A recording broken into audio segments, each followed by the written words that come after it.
Muy buena compañía. Hoy vamos a hablar sobre el estilo de improvisación de William Layton y cómo aplicarlo a una escena de teatro. Es un estilo de improvisación que se trabajará en parejas y que utilizaremos el típico esquema protagonista-antagonista, objetivo-negación del objetivo. Es un estilo de improvisación trabajado en el que cada actor deberá hacer un trabajo, una parte en común y otra individual. En la parte en común tendrán que decidir entre los dos un deseo que el protagonista necesitará del antagonista. Necesitarán también decidir cuál es su relación social. Es interesante que vaya un poquito más allá de la real. Es decir, si son simplemente compañeros de clase, pues que ellos alimenten eso un poquito más, ¿no? Que sean amigos, que se conozcan de pequeños, algo. La decisión es de ellos dos y cualquier cosa es válida. Tienen que decidir también el lugar en el que se desarrolla la improvisación. Puede ser la misma clase donde se desarrolla, aunque también podrían decir que es una cafetería o que es una biblioteca. En cualquier caso, tendrán que preparar la escenografía del lugar y atrezarlo de una forma naturalista. Es muy importante tener en cuenta que dentro de este atrezo existe la cuarta pared y trabajamos con la cuarta pared. No solo en cuanto a la escenografía, sino algo también muy interesante en cuanto a la voz interior, es decir, en cuanto a las acotaciones que hace el director o el profesor sobre la misma improvisación. Para ello, más adelante explicaremos cómo funciona. Es importante que el actor mantenga siempre la concentración, que siempre mantenga la cuarta pared, ¿de acuerdo? Aunque el profesor hable, no se debe romper esa cuarta pared. El actor o la actriz lo escucha, lo recibe, lo incorpora, responde si es necesario, pero siempre mantiene eso, ¿de acuerdo? Debemos tomarlo como un entrenamiento. Pasamos ya a la parte que sería un trabajo más individual. Los dos deben hacer una relación emocional, decidir ¿qué relación emocional tienen el uno con el otro? Más allá de aquella relación social que hemos hablado antes, deben decidir cómo perciben a la otra persona. La percibe como una persona divertida, la percibe como una persona alegre, como una persona manipuladora. Cada uno de los dos actores deberá hacer ese trabajo con respecto al otro, lo cual evidentemente enriquecerá mucho más la relación social anteriormente mencionada.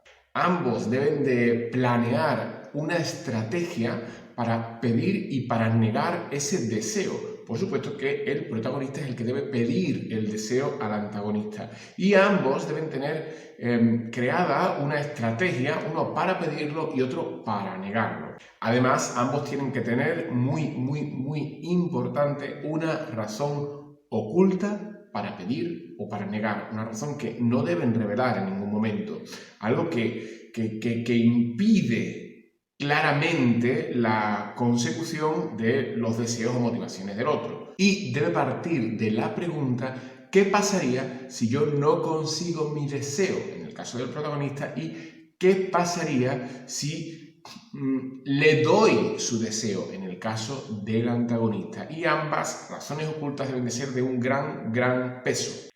Ambos deben elegir un estado de ánimo y un motivo por el cual tienen ese estado de ánimo. Estoy alegre pues porque mi madre me ha dado un beso antes de irme, llevaba un tiempo disgustado con ella y bueno, pues en cierta forma nos hemos reconciliado. O estoy muy triste porque Pepita Pérez me ha dicho que ya no me quiere, ¿vale? Tenemos que buscar un estado de ánimo y un motivo para ese estado de ánimo. Además, cada uno de los dos personajes deberá hacer un trabajo individual particular de cada uno de los roles. El protagonista debe tener un motivo para entrar en el espacio que no es el de pedir el deseo, es una sorpresa encontrarse allí al antagonista, ¿de acuerdo? La improvisación en un escenario ideal comienza con una sorpresa, comienza con un silencio y a partir de ahí vamos creando nuestras estrategias. Recordamos que es una improvisación, no debemos llegar ahí y decir como un papagayo de nuestros motivos. No, debemos de sigilosamente buscar la forma de conseguir nuestro objetivo. En el caso del antagonista, debe tener un toque especial a la hora de terminar de configurar el espacio común, el lugar donde ocurre esta improvisación. Imagínate que decidimos que es una biblioteca. Bien, pues pues tiene que preparar algo que desconcierte al protagonista, para que cuando el protagonista llegue encuentre algo que no esperaba, ¿de acuerdo? Y por otro lado, la gran aportación de Layton en realidad es la actividad. Debe estar realizando una actividad con urgencia, que en cierta forma también es un deseo. Debe de estar haciendo algo que requiere de toda su concentración, de toda su atención. Y por supuesto tiene que tener una gran urgencia y resolverse lo antes posible. Por ejemplo, tiene que estar haciendo una maleta porque va a venir un taxi a recogerlo para irse al aeropuerto, o tiene que estar pasando a limpio unos apuntes, o traduciendo unos textos al inglés, o transcribiendo una canción para dársela a un compañero, por supuesto con un motivo de peso. Y, por supuesto, aquí no entra el hacer qué. Aquí tenemos que hacer las cosas de verdad, ¿de acuerdo? La actividad tiene que realizarse de verdad.